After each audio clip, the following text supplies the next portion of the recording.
The text message arrived at 2:47 a.m. while I was elbow-deep in clay, my hands covered in wet earth as I shaped what was supposed to be an anniversary vase for Derek. Riley, call me when you wake up. Important. Not an emergency, but call me. My sister Riley never texted like that. As an international pilot for Apex Airlines, she was usually direct, efficient, sending quick photos from Paris or Dubai with captions like, landed, or 28-hour layover, let's FaceTime. The hesitation in those 3 dots made my stomach clench. Before we jump back in, tell us where you're tuning in from. And if this story touches you, make sure you're subscribed because tomorrow, I've saved something extra special for you. I wiped my hands on my apron, clay flaking onto the concrete floor of my studio. The pottery wheel spun to a stop as I reached for my phone with shaking fingers. It was nearly 3 a.m. now. Riley would be somewhere over the Atlantic, unreachable. I stared at the half-formed vase. 10 years married tomorrow. Derek had been so excited about our anniversary dinner at Marcello's, the Italian place where he'd proposed. He'd even taken the rare step of clearing his schedule, promising me a full weekend with no work calls, no laptop, just us. The clay suddenly felt wrong in my hands. I couldn't shake the feeling that Riley's message had just shattered something I didn't even know was fragile. I tried to sleep but couldn't. At 6 a.m., my phone finally rang. Maya. Riley's voice was tight, controlled. The voice she used when talking passengers through turbulence. Are you alone? Derek's at his conference in Seattle. He gets back tonight for our anniversary dinner. I sat up in bed, my heart already racing. Riley, what's wrong? Silence. Then, he's not in Seattle. The room tilted. What? Yesterday's flight, Paris route, business class. Riley's words came out clipped. Professional. Like she was reading coordinates. Seat 4A. Derek, with a woman in 4B. They boarded together. Maya. Matching luggage. She was wearing. She had his jacket when they got off the plane. I couldn't breathe. You're sure it was him? I've known Derek for 10 years. I served him his whiskey myself. He didn't see me. I was working first class, just passed through business to help a colleague. But Maya, her voice cracked. The way they were sitting. Her hand on his arm. The way he looked at her. Maybe it's a work thing, I heard myself say, desperate. A colleague. He travels for work all the... She kissed him. Riley's words cut through my denial like a blade. At baggage claim. I followed them because I had to be sure. Had to see if maybe I was wrong. Maybe it was someone who just looked like him. But it was him. And she kissed him, and he kissed her back, and they left together in a car service. The pottery studio around me seemed to shrink. All those late nights Derek spent working. All those business trips. Seattle. Boston. Chicago. How many of those had been lies? I took photos, Riley said quietly. I'm sorry. I know. But I thought you'd need proof. My phone buzzed. 3 photos loaded on the screen. Derek in a charcoal suit I'd helped him pick out last month. Standing at baggage claim with a blonde woman in a red dress, her hand on his chest, his hand on her waist, their lips meeting in a kiss that looked nothing like a friendly goodbye. The second photo, them laughing together, his arm around her shoulders. The third, getting into a black Mercedes, her legs visible as she slid into the seat. Derek's hand on the small of her back, guiding her. Maya, are you there? I was staring at the anniversary vase on my pottery wheel. 10 years. A decade of my life. When do you land? I asked, my voice strange and distant in my own ears. 14 hours. But Maya, I can request emergency leave. I can. No. Something cold and clear was crystallizing inside me. Don't. I need to think. What are you going to do? I looked at the photos again. Derek's smile. That woman's hand on his chest. So comfortable. So familiar. This wasn't a first date. This was practiced intimacy. I don't know yet, I said. But Riley? Don't tell anyone. Not Mom, not anyone. Okay, she said slowly. But Maya, promise me you won't do anything. I promise I won't do anything stupid, I interrupted. Then I hung up. I sat there in my studio, surrounded by the pottery pieces I'd spent years perfecting. My art. The thing Derek always called my little hobby, even though my ceramics had been featured in 3 galleries and brought in more money last year than his mid-level marketing job. My little hobby. His work trips. Our anniversary dinner tonight. I picked up the half-formed vase and stared at it. Then, slowly, deliberately, I crushed it between my hands, feeling the wet clay ooze through my fingers. By the time Derek's key turned in the lock at 6 p.m., I had made my decision. I'd spent the day transforming myself into the perfect wife, hair curled the way he liked, the blue dress he always complimented, makeup carefully applied, the dining table set with our wedding china, candles flickering, his favorite wine breathing in the decanter. "Wow," Derek said, dropping his suitcase in the hallway. "You look amazing, babe." He looked tired. Jet-lagged, I thought. From Paris, not Seattle. "Happy anniversary," I said, smiling as I walked to him and kissed his cheek. His cologne was different, or maybe there was perfume mixed in. "How was Seattle?" "Exhausting." He loosened his tie, the same tie from the photos, and sank onto the couch. The conference was back-to-back sessions. Barely had time to sleep. "Poor baby," I murmured, handing him a glass of wine. "Well, you're home now." Derek smiled at me. That familiar smile I'd woken up to for 10 years. "I missed you." The lie sat between us like a living thing. "I have something for you," I said, pulling a small wrapped box from my pocket. "Anniversary present." Derek's eyes lit up. "You didn't have to. Open it." Preparing and narrating this story took us a lot of time, so if you are enjoying it, like this video, it means a lot to us. Now back to the story. He tore the paper carefully, always so neat, so controlled. Inside was a simple silver compass pendant on a chain. "It's beautiful," he said, examining it. "What's the inscription?" "So you always find your way home," I quoted. "No matter where you travel." Something flickered across his face. Guilt? Fear? It vanished so quickly I might have imagined it. That's really thoughtful, Maya." He pulled me close, kissing the top of my head. "I love it." I let him hold me, breathing in his cologne and her perfume, and said nothing. Dinner was perfect.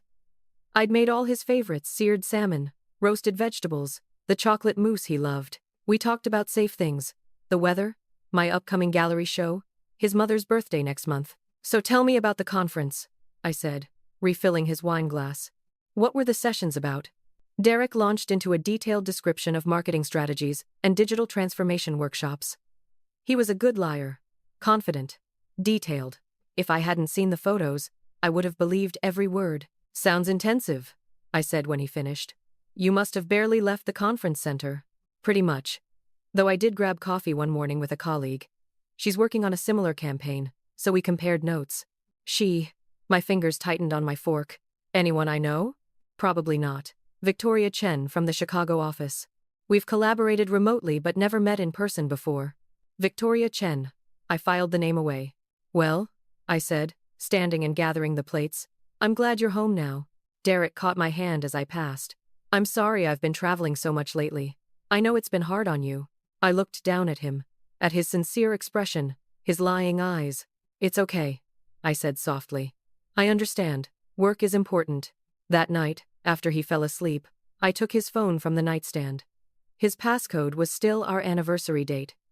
Inside, I found a text thread with Victoria C. that made my stomach turn. "Victoria, missing you already. Paris was perfect. Derek, can't stop thinking about you. The Eiffel Tower at midnight. Victoria, when can we meet again? I need to feel your arms around me. Derek, Chicago next month. I'll tell Maya, it's another conference." The messages went back 8 months. 8 months of I love yous and hotel reservations and photos I couldn't bear to look at. 8 months of planning their secret life while I sat at home, working on my pottery, planning our future. There were flight confirmations. Hotel bookings in Paris, London, Rome. He'd been using our joint credit card, listing everything as business expenses. I'd been paying for his affair with my own money. I set the phone down carefully, my hands steady despite the rage building in my chest. Derek stirred beside me. "Maya, you okay?" "Just getting water," I whispered. "Go back to sleep." I walked to my studio and stood in the darkness, surrounded by my work, pieces I'd poured my soul into, while he built another life with someone else. Riley thought I'd cry, scream, confront him immediately. But I'd learned patience from pottery. You don't rush the clay. You don't force the form. You wait. You plan. You create something beautiful from raw earth through careful, deliberate pressure. I pulled out my laptop and started researching. Victoria Chen. 34. Marketing Director at Stellar Brands, Chicago office. Her LinkedIn showed a professional photo, the blonde from Riley's pictures. Graduated from Northwestern. Previously worked at 3 other firms. Divorced 2 years ago. I scrolled through her social media, piecing together her life. She posted about yoga, wine tastings, travel. No mention of Derek, but the timeline matched. A photo from Paris 3 days ago. The Eiffel Tower in the background. Having the best time in the city of light, the caption read. Comments from friends. So jealous. And who's the lucky guy? And you're glowing. My hands trembled as I clicked on her tagged photos.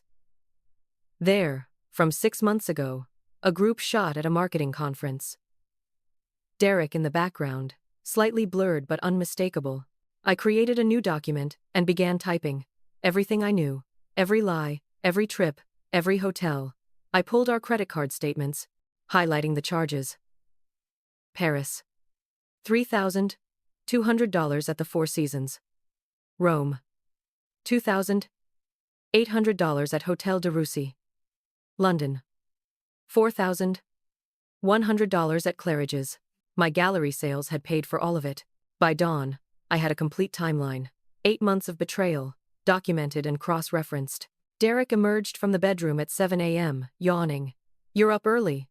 Couldn't sleep, I said, closing my laptop. Too excited about the gallery show next week. He kissed my forehead. That's my girl. Always working on your little hobby. My little hobby. The words I'd heard 100 times suddenly felt like razor blades.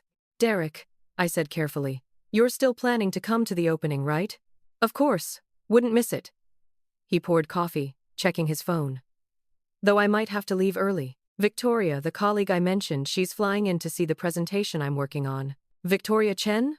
I asked innocently. Derek's head snapped up. How did you?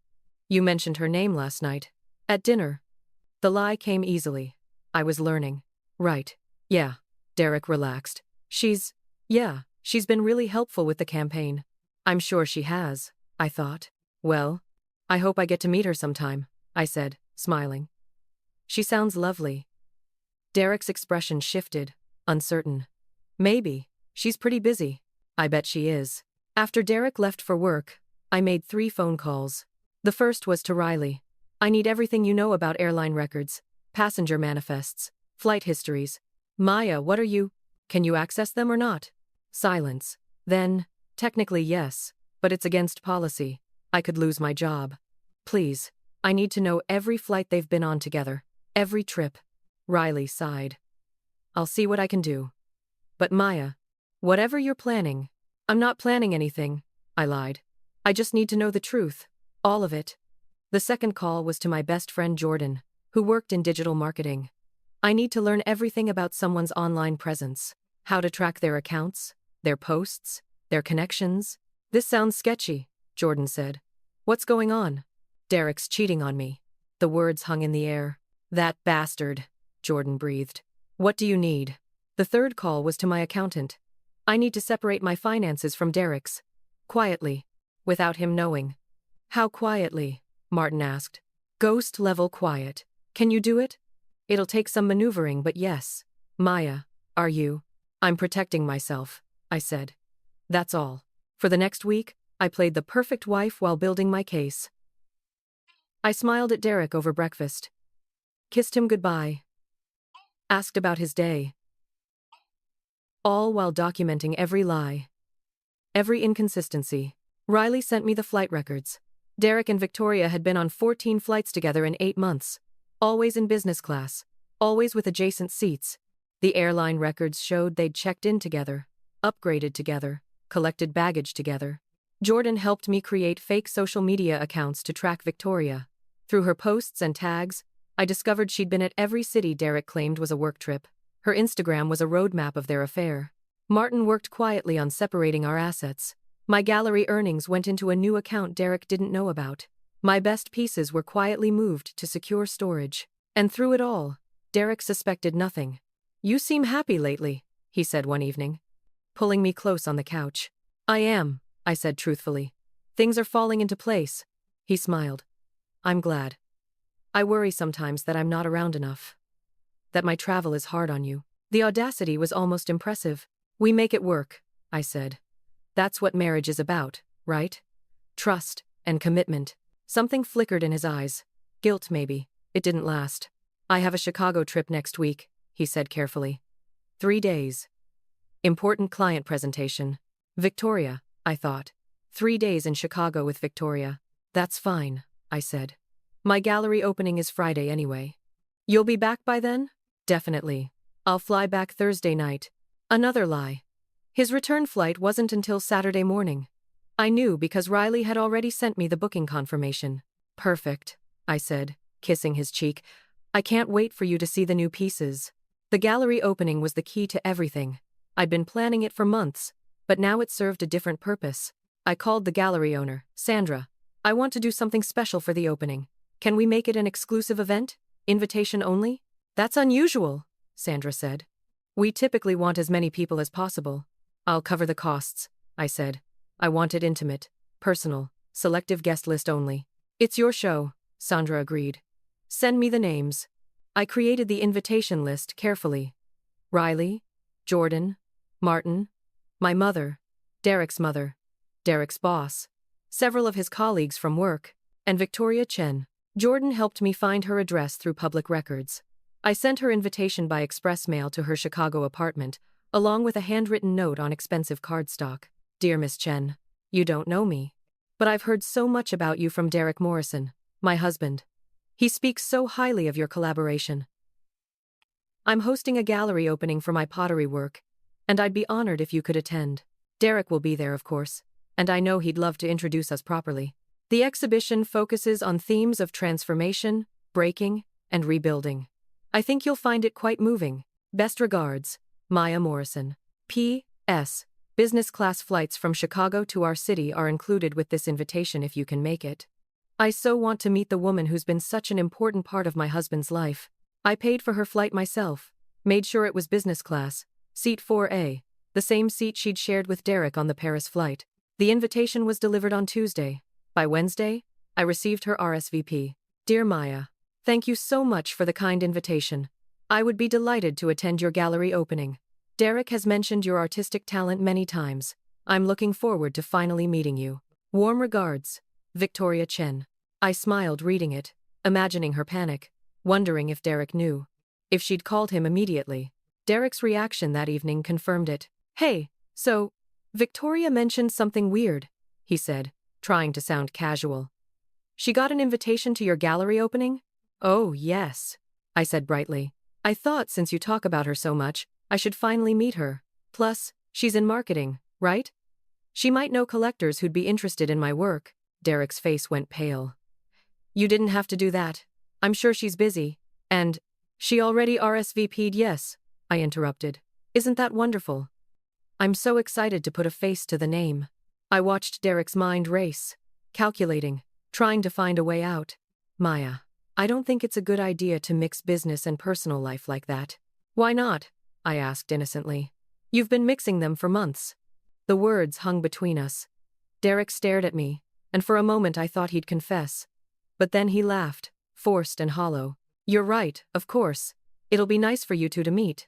That night, I heard him on the phone in the garage. I couldn't make out the words, but his tone was urgent, stressed. Good, I thought. Let him panic. The gallery opening was in 3 days. I spent them perfecting every detail. The exhibition itself was titled, Vessels of Change. Each piece represented a stage of transformation, beautiful pottery that appeared perfect from one angle, but revealed cracks and fissures from another. Bowls that looked whole but had been shattered and painstakingly reconstructed. The break lines highlighted in gold, using kintsugi techniques. The centerpiece was a large ceramic sculpture. 2 intertwined vases that appeared to be one piece until you walked around it, and saw they were actually separate, held together by nearly invisible wire. From the front, unity. From the back, division. Sandra walked through the gallery during setup, examining each piece. Maya, this is powerful, she said quietly. There's so much emotion in these pieces. What inspired this transformation theme?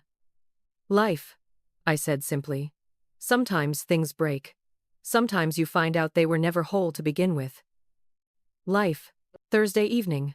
Derek's flight to Chicago was scheduled for 6 p.m. He kissed me goodbye at 4. I'll be back tomorrow night. he promised. In time for your opening. I know you will, I said, hugging him. Wouldn't miss it for the world, right? Right, he said, but his voice was uncertain. I watched him drive away, then immediately called Riley. He's heading to the airport. Are you ready? I'm on shift for the Paris flight tonight, Riley said. But my colleague Emma is working the Chicago route. She knows what to watch for. Perfect. And Saturday morning? I'll be on his return flight personally. Maya, are you sure about this? I've never been more sure of anything. After Derek left, I spent the evening at the gallery, making final preparations. Jordan arrived with champagne. For tomorrow, they said, setting it down.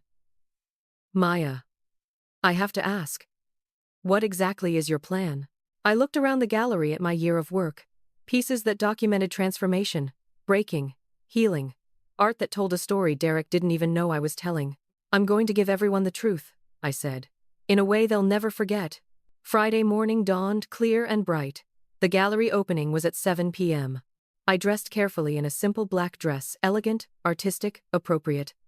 The wronged wife discovering her husband's infidelity would wear black. Guests began arriving at 6:45. My mother, beaming with pride. Derek's mother, Patricia, who'd always treated me like I wasn't quite good enough for her son. Jordan, standing guard near the door. Martin, my accountant, blending into the crowd. Riley arrived at 6:50, straight from the airport, still in her pilot's uniform. He was on my flight, she whispered. Sat in business class. Alone. Kept checking his phone. And Victoria? Already here. Came in 5 minutes ago. She's by the wine table, looking nervous. I scanned the crowd and found her.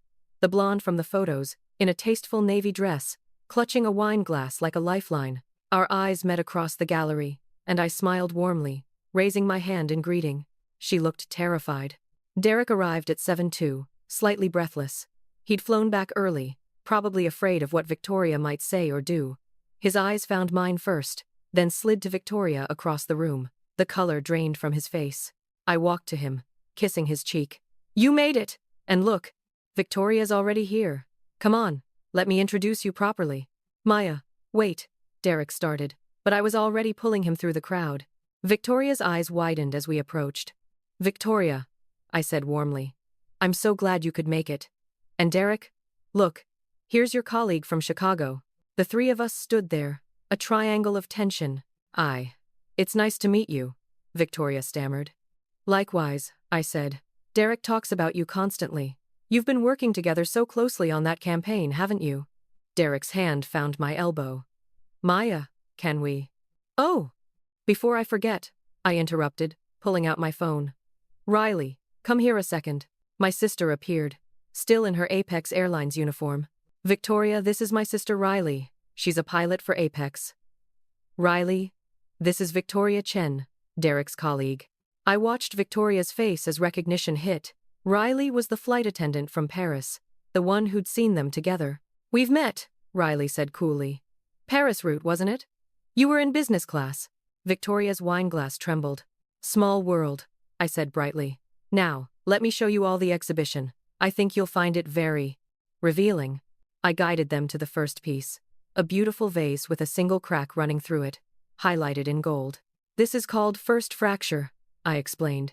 It represents the moment you discover something you thought was whole was actually already broken. You just couldn't see it yet. Derek was sweating now. We moved to the next piece. A bowl reconstructed from dozens of pieces, each break line visible and shining. Gathering the pieces, I said. This represents investigation, research, learning the full scope of the damage. Victoria tried to edge away, but the growing crowd blocked her path.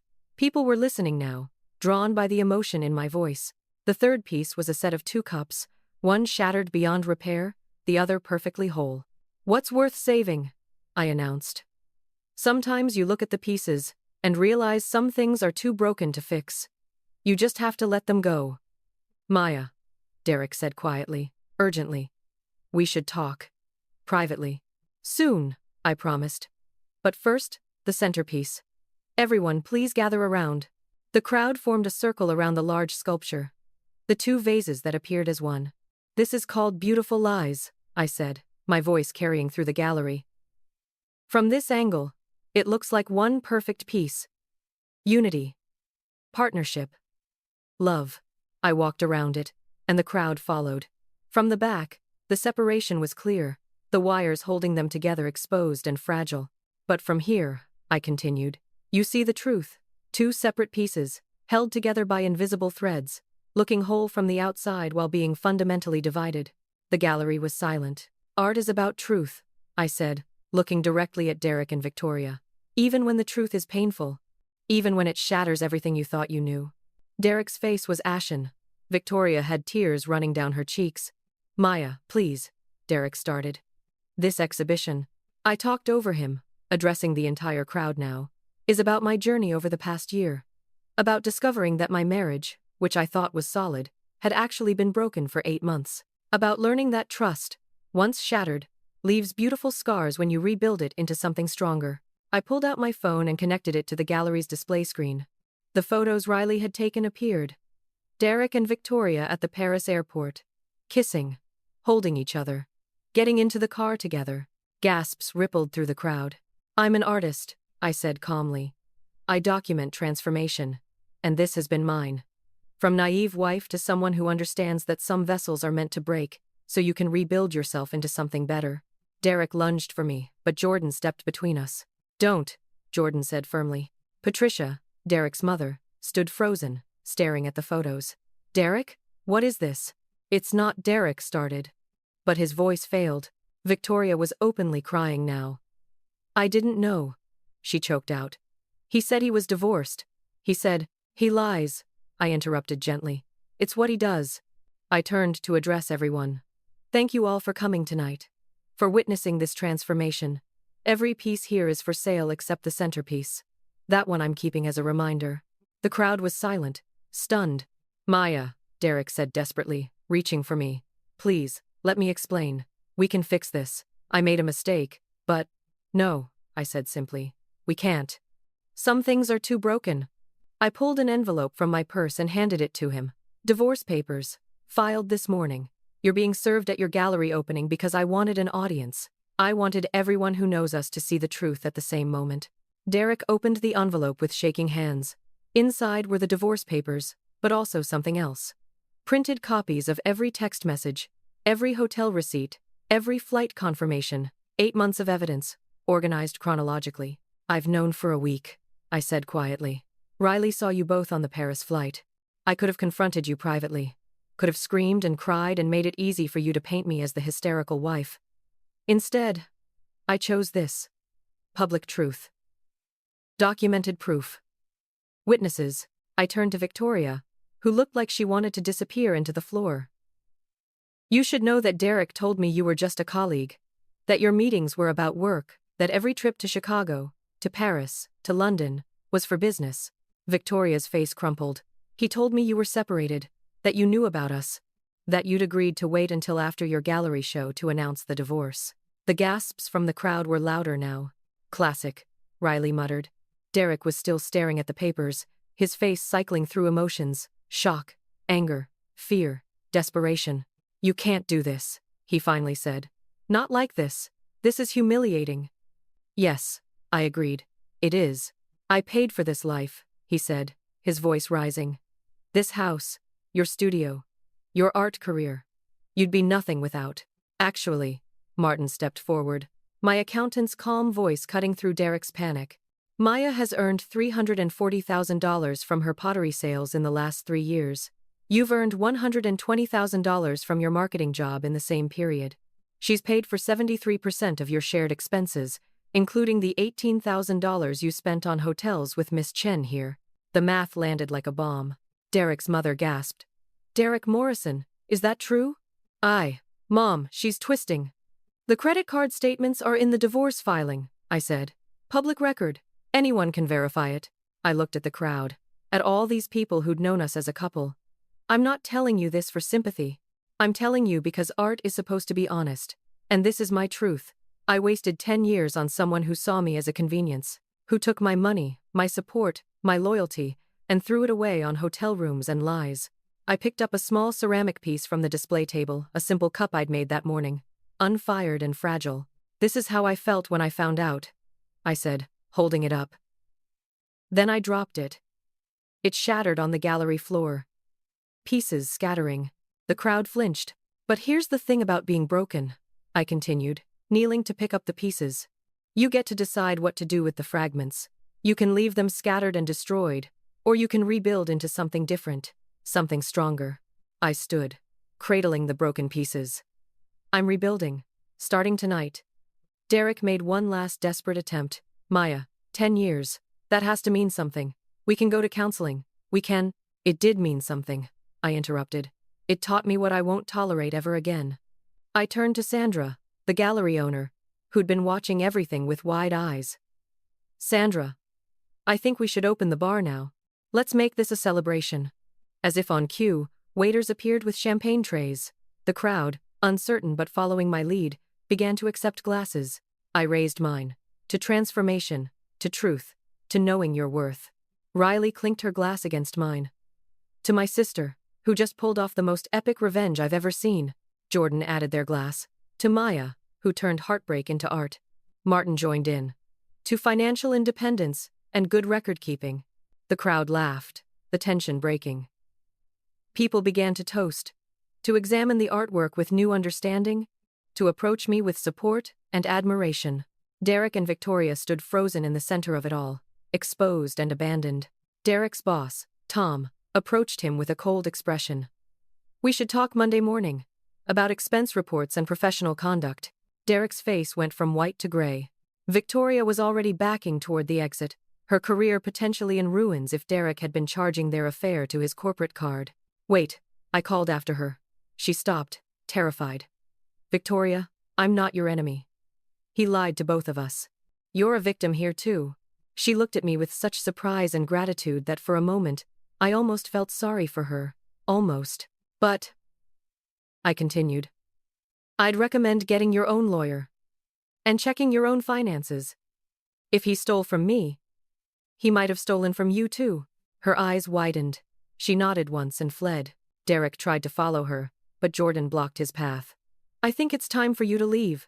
This is insane, Derek said, looking around wildly. You're all buying into her crazy.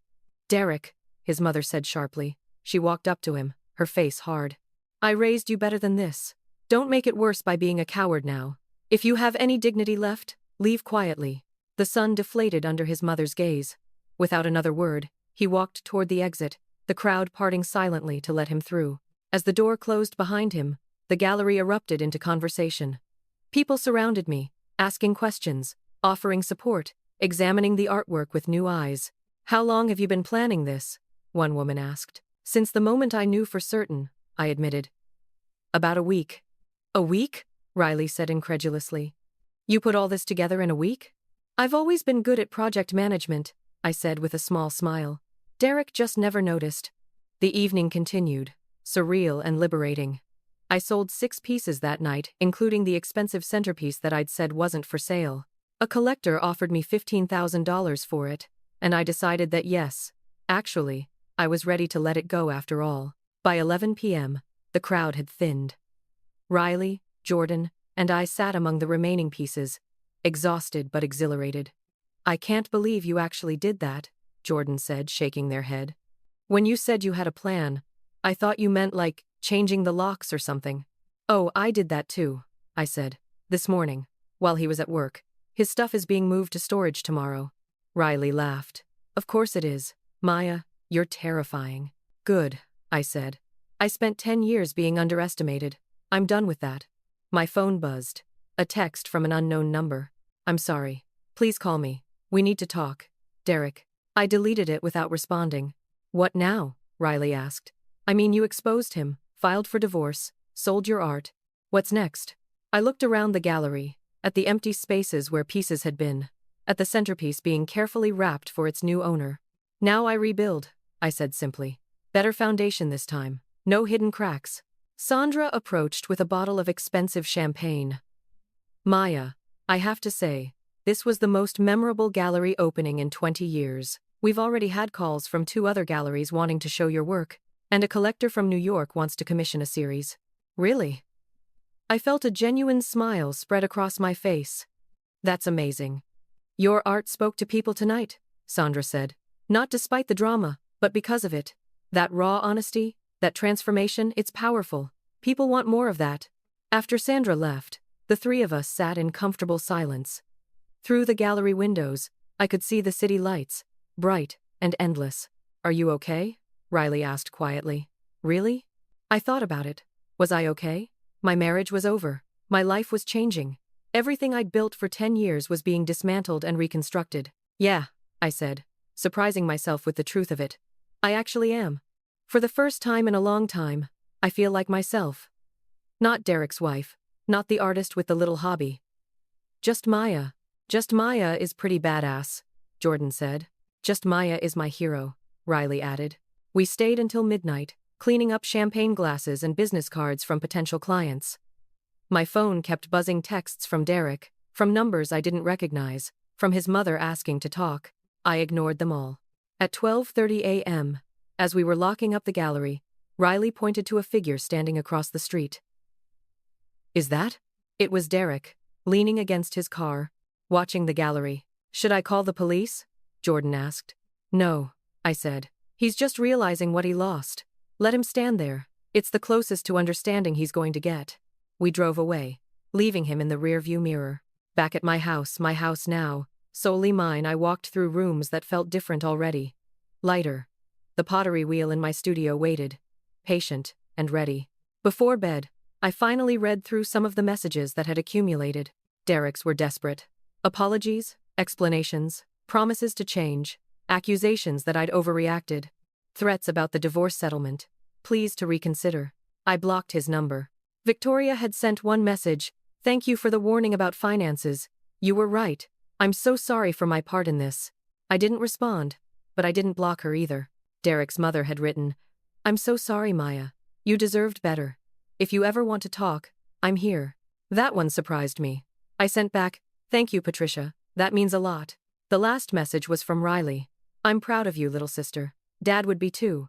Our father had died 5 years ago, but Riley was right. He'd always told us to stand up for ourselves, to never let anyone diminish our worth." I fell asleep easily that night, in the center of the bed, no longer waiting for Derek to come home. The next morning, I woke to my phone ringing, an unknown number from Chicago. "Hello? Miss Morrison? This is Detective Sarah Chen from the Chicago Police Department. We'd like to ask you some questions about Derek Morrison and his financial activities." I sat up, suddenly alert. "What kind of questions?"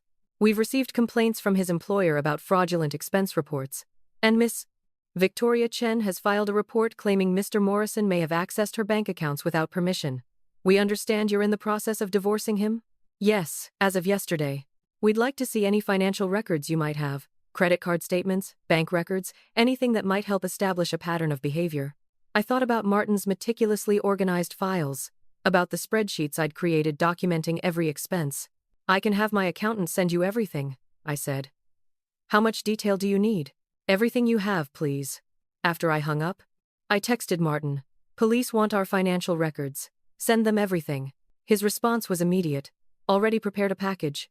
I had a feeling this might happen. I smiled. Always 3 steps ahead. The weekend passed in a blur of phone calls and paperwork. Derek tried to come to the house and found the locks changed. He called from his mother's phone, from colleagues' phones, even tried to reach me through the gallery. I didn't respond. On Sunday evening, Riley came over with Thai food and wine. "So," she said, settling on my couch, "I have news from the airline world." "Oh?" Derek and Victoria were on 14 flights together over 8 months, all charged to Derek's corporate card. His company's legal team is very interested in this information. "How interested?" "They're auditing every expense report he's ever filed. Apparently, this isn't the first time there's been questions about his spending. It's just the first time they've had proof." I sipped my wine. "Good. There's more." Victoria filed a police report. Apparently, Derek convinced her to invest in some cryptocurrency scheme. Told her it was a sure thing. She gave him $50,000. "Let me guess. The cryptocurrency doesn't exist." "Bingo. He used her money to pay for their trips. She has receipts, emails, everything. The police are very interested." "So he didn't just cheat," I said slowly. "He's been running cons." "Looks like it." "And Maya?" Riley leaned forward. "His boss called me. As a witness. They're building a case for termination and possibly criminal charges. Everything was unraveling faster than I'd planned. I'd wanted to expose his affair, to reclaim my dignity. I hadn't expected to uncover financial fraud. "Are you okay with this?" Riley asked carefully. "It's getting bigger than just the divorce." I thought about 10 years of Derek calling my art a hobby, of him using my money to fund his affair, of all the small ways he'd made me feel less than. "I'm okay with the truth," I said finally. "Whatever that truth is." Monday morning, I met with my divorce lawyer, Catherine Walsh. She reviewed all the new information with sharp, calculating eyes. "This changes things," she said. "If Derek is facing criminal charges, we can leverage that in the settlement. You won't just get your fair share, you'll get everything." "I don't want revenge," I said. "I just want what's mine." Catherine looked at me over her glasses. "Maya, with the evidence you've gathered, what's yours is potentially everything he has. And given that he committed fraud using your joint accounts, you might have a case for damages beyond the divorce settlement."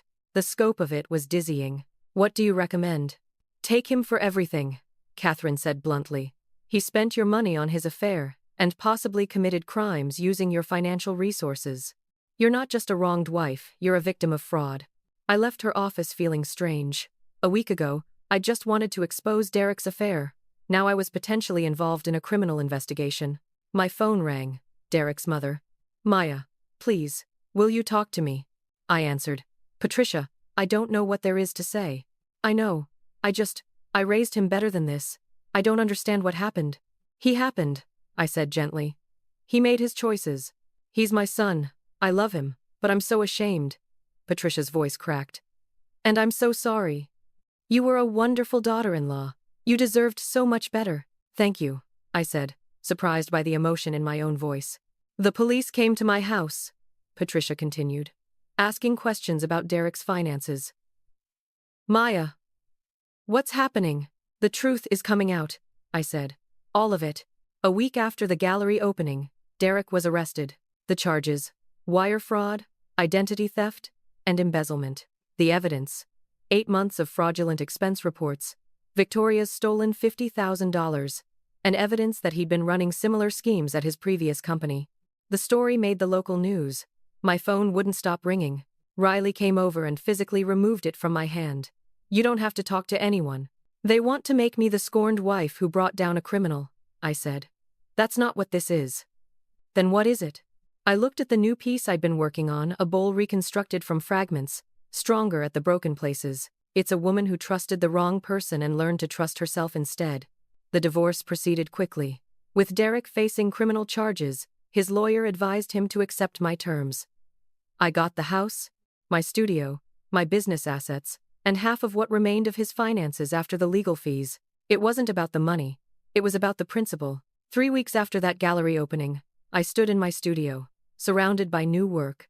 Pieces that weren't about breaking or healing, but about beginning. Fresh starts, clean slates. My phone buzzed. A text from an unknown number. "I saw your exhibition mentioned in Art Today magazine. Congratulations. You deserve it. V. Victoria." I stared at the message for a long moment, then typed back, "Thank you. I hope you're healing too." Her response came immediately. "Getting there. Thank you for being kind when you didn't have to be."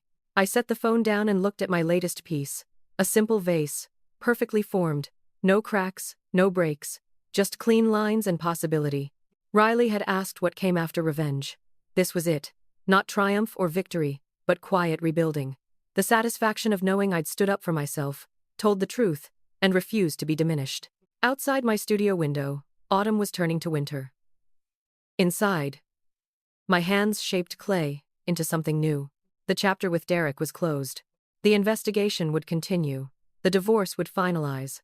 Life would move forward. But tonight, in my studio, surrounded by my art and my truth, I was exactly where I needed to be. Just Maya. No longer defined by who I'd married, but by who I'd chosen to become. And for the first time in 10 years, that was enough. 3 months after the gallery opening, I stood in the downtown courthouse waiting for the final divorce hearing. The marble halls echoed with footsteps and whispered conversations. Catherine, my lawyer, reviewed her notes one last time. "He's going to try one more appeal," she warned. "Probably emotional manipulation. Are you ready?" I nodded, smoothing my dress.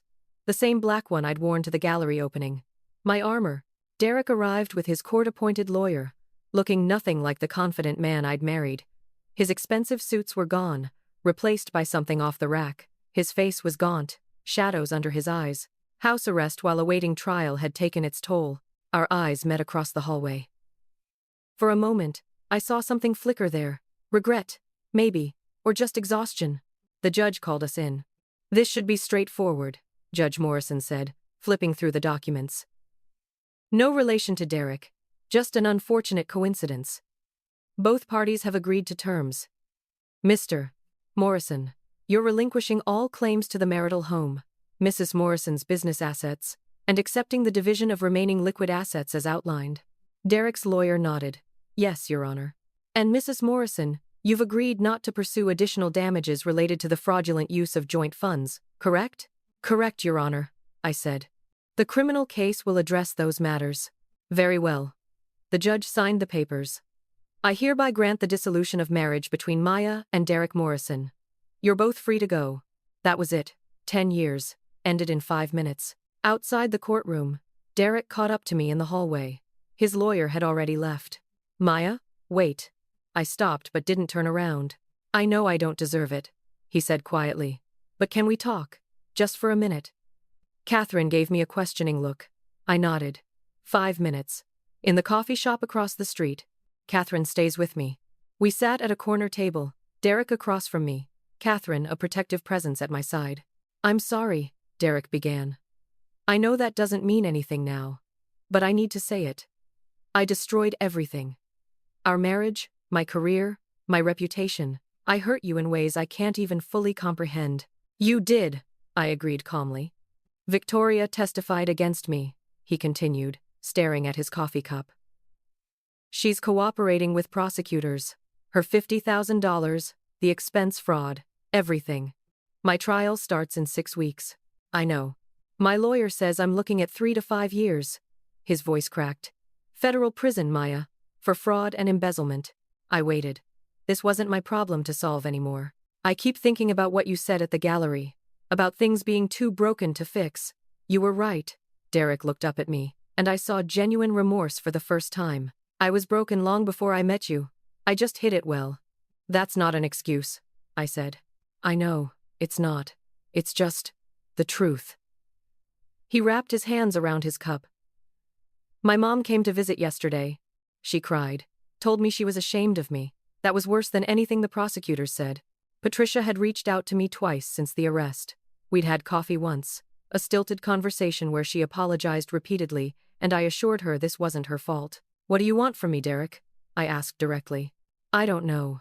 Maybe just to tell you that you were the best thing in my life, and I was too stupid and selfish to appreciate it. You're an incredible artist, an incredible person. You deserved so much better than what I gave you." The words I'd waited years to hear, finally spoken when they didn't matter anymore. "Thank you for saying that," I said. "But Derek, I need you to understand something. I didn't expose you out of revenge. I did it because I needed the truth more than I needed the marriage. I needed to reclaim myself." "I understand that now," he said. The gallery opening it was brilliant. Painful, but brilliant. "You turned your pain into art, and everyone saw it. That takes courage. I never had." We sat in silence for a moment. "There's something else," Derek said. "The company did a full audit. They found I've been doing this for years. Not just with Victoria. There were 2 others before her. Women I met at conferences, promised things to, took money from. Small amounts, nothing like Victoria's $50,000, but still. I've been a con artist and I didn't even realize it." The revelation should have shocked me, but it didn't. It just made everything make sense. "That's who you are," I said simply. "Someone who takes from people who trust you." "Yeah," he nodded. "That's who I am. But Maya, I'm going to get help. Real help. Prison offers therapy programs. I'm going to figure out why I'm like this. What's broken inside me that made me do these things." "I hope you do," I said, and meant it. "Not for me, for yourself." "Will you?" He hesitated. "Will you ever forgive me?" I thought about it honestly. Maybe someday, when I'm ready. But Derek, forgiveness doesn't mean reconciliation. It doesn't mean what you did was okay. It just means I'm letting go of the anger so I can move forward. That's fair. Derek stood up, extending his hand. Goodbye, Maya. I really do hope you find happiness. I shook his hand, feeling nothing but a distant sadness for the years wasted. Goodbye, Derek. I watched him walk away, shoulders slumped, a man facing the consequences of his choices. Catherine touched my arm. You okay? Yeah, I said. I really am. 6 weeks later, I stood in a new gallery space in Manhattan, my first solo show in New York City, courtesy of the collector who'd bought my centerpiece. Vessels of Truth featured all new work, pieces I'd created in the months since the divorce. Riley flew in for the opening, bringing our mother and 2 of her pilot colleagues who'd become fascinated by the story. I still can't believe this is happening, Mom said, squeezing my hand. My daughter, showing in New York. It's surreal, I admitted. A year ago I thought my life was falling apart. Now you're exactly where you're supposed to be. Riley finished. Also, heads up, there's a guy who's been staring at you for the past 10 minutes. Tall, dark hair. Looks like he actually understands art. I followed her gaze to a man examining one of my kintsugi pieces with genuine interest. He caught me looking, and smiled. That's Marcus Chen, the gallery owner, Patricia whispered. Art critic for the Times. If he likes your work, you're made. My stomach flipped. No pressure then. Marcus approached after circling the entire exhibition. Maya Morrison? That's me. Your work is extraordinary. The way you've turned personal trauma into universal truth. It's visceral. This piece especially. He gestured to a large bowl, shattered and reconstructed with gold. The artist's statement says it represents finding value in what's broken. Can you elaborate? I looked at the piece, remembering the night I'd made it, 3 weeks after the divorce, working through my anger and sadness.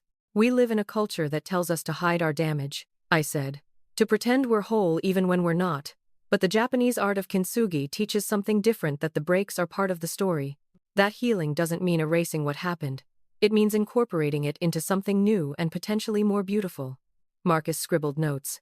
And your recent divorce, that's the trauma that inspired this collection? I'd learned to answer this question without flinching. My ex-husband's infidelity was the catalyst. But the real transformation came from choosing honesty over pretense. From deciding that the truth, however painful, was more valuable than maintaining a beautiful lie. That's a powerful statement. Marcus studied me with sharp, intelligent eyes. I'd love to interview you for a feature piece. Your story and your art deserve a bigger platform. I'd like that, I said. After Marcus left, Riley nudged me. He totally has a crush on you. He's an art critic doing his job, I protested. Who gave you his personal number? Riley pointed out, gesturing to the business card in my hand where Marcus had written his cell number on the back. I tucked the card into my purse, smiling despite myself. The opening was a success. I sold 12 pieces, including the kintsugi bowl Marcus had admired. Gallery owners from Boston and San Francisco expressed interest in future shows. By the end of the night, my feet hurt from standing in heels, my face ached from smiling, and I felt more fulfilled than I had in years. You did it, Mom said, hugging me as we said goodbye. I'm so proud of you. Thanks, Mom. After everyone left, I walked through the empty gallery, looking at the remaining pieces. Each one told a story of breaking, healing, transformation. Together, they told my story. My phone buzzed. A text from Marcus. Fantastic show tonight. Coffee tomorrow to discuss the interview? I typed back. Coffee sounds perfect. Maybe Riley was right about the crush. Or maybe Marcus was just passionate about art. Either way, I was open to finding out. Derek's trial concluded 3 months after my New York show. The media coverage was extensive. Marketing executive sentenced to 4 years for fraud scheme, read the headlines. I didn't attend the sentencing. Catherine kept me updated via text. 4 years, federal prison. Restitution ordered for all victims, including Victoria. He apologized in court. Seemed genuine. I stared at the message, trying to feel something. Satisfaction? Vindication? But all I felt was a distant sadness and relief that it was finally over. Victoria reached out that evening. Victoria. I know you probably don't want to hear from me, but I wanted you to know I'm in therapy, working through why I believed his lies. Thank you for warning me about the money. Without that, I might never have reported him. I replied, I'm glad you're getting help. We both deserved better. Victoria. Your art show in New York was beautiful. I followed the coverage online. You're incredibly talented. Me, thank you. That means a lot. We weren't friends. We'd never be friends. But we'd both been victims of the same man's deception, and there was something to be said for acknowledging that shared experience. A year after the divorce, I stood in my studio, expanded now, taking over what used to be Derek's home office, working on a commission for a corporate headquarters in Seattle. The piece was a massive installation, dozens of vessels arranged to show progression from broken to whole. Marcus stopped by with coffee, as he did most weekday mornings now. We'd been dating for 6 months, taking things slowly, carefully.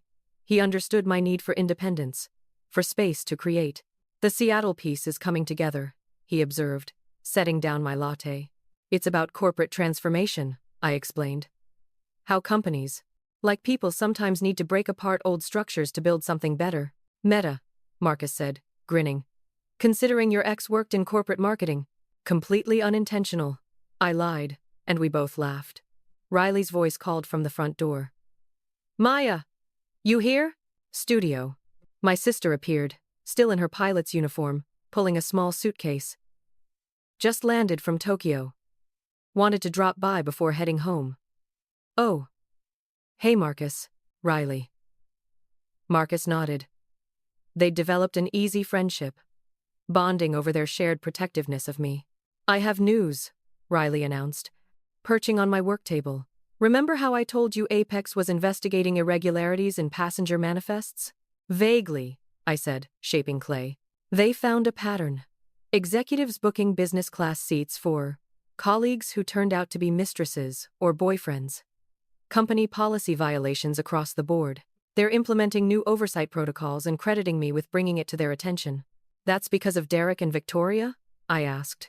Partially, but it turns out it was a widespread problem. My report after the Paris flight triggered a full audit. I'm getting a commendation, maybe even a promotion. Riley, that's incredible. I hugged her, getting clay on her uniform.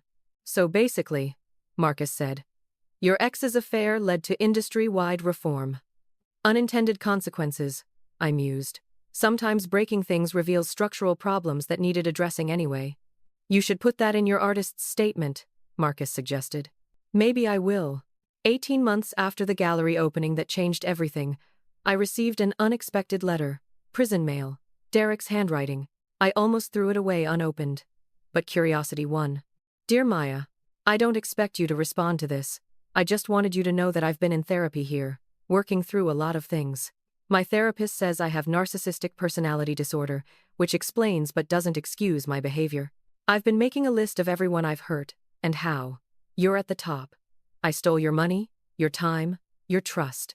I diminished your accomplishments and made you feel small so I could feel big. I cheated and lied and manipulated, and I'm so deeply sorry. I'm not asking for forgiveness. I just wanted you to know that what you did exposing me at the gallery was the best thing that could have happened. Not just for you, but for me. I was on a path that would have led to worse things. You stopped that. I've been following your career from in here. Magazine articles, gallery features. You're exactly as brilliant as you always were. I'm glad the world is finally seeing it. I hope you're happy. I hope you found someone who appreciates you the way I never did. You deserve that, and so much more. Derek. I read the letter twice, then filed it away in a drawer. It was a good apology, probably the best Derek was capable of. Whether it represented real change or just prison therapy insights, I didn't know. What I did know was that it didn't change anything for me. I'd already moved on. 2 years after that devastating text from Riley, I stood in my childhood home, helping my mother set up for Thanksgiving dinner. Is Marcus coming? Mom asked, arranging flowers. Yes, and he's bringing his mother, I said. Fair warning. She's an art history professor. Very opinionated. Sounds perfect for him. Mom laughed. And Riley? Landing at 3.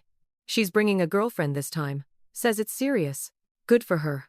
Mom paused, looking at me. You know, 2 years ago, I was so worried about you. The divorce, the scandal, Derek's arrest, I thought it would break you. It did break me, I said honestly. But I rebuilt. Better than before. Like your kintsugi pieces. Exactly like that. The doorbell rang. Marcus arrived with flowers and his mother. Dr. Sarah Chen, no relation to Victoria, we'd checked. Riley came next with Jasmine, her girlfriend, a flight attendant she'd met on the Tokyo route. We gathered around the table, passing dishes and sharing stories. This makeshift family I'd built from the pieces of my old life. Marcus's hand found mine under the table, squeezing gently. "What are you thankful for this year?" Mom asked, starting our traditional round of gratitude. When it came to my turn, I looked around the table at these people who'd supported me, challenged me, helped me grow. "I'm thankful for truth," I said. "Even when it hurts. Especially when it hurts. Because that's when the real transformation begins." Riley raised her glass. "To truth. To transformation," Marcus added. "To rebuilding," I finished. Our glasses clinked together. A sound like pottery touching pottery, delicate but strong, beautiful because of what it had survived. Later that night, after everyone had gone home, I stood in my studio and looked at my latest piece. A simple, perfect vase. No cracks, no gold repairs, no visible trauma. Just clean lines and potential. Because that's what I'd learned through everything. Healing doesn't mean you carry your scars forever. Sometimes it means you get to start fresh, to create something new that isn't defined by what broke you, but by who you chose to become after. I thought about Derek in prison, working through his issues. About Victoria, rebuilding her life and career. About Riley, finding love 30,000 feet above the earth. About Marcus and the gentle, honest relationship we were building together. All of us, in our own ways, learning that breaking isn't the end of the story. It's just the beginning of a new one. I turned off the studio lights and walked back to my house, my space, my sanctuary, my future. The pottery wheel waited for tomorrow. Tonight, I was enough exactly as I was. Whole, healed, and finally, completely myself. The end. Up next, you've got 2 more standout stories right on your screen. If this one hit the mark, you won't want to pass these up. Just click and check them out. And don't forget to like, subscribe, and turn on the notification bell so you don't miss any upload from us.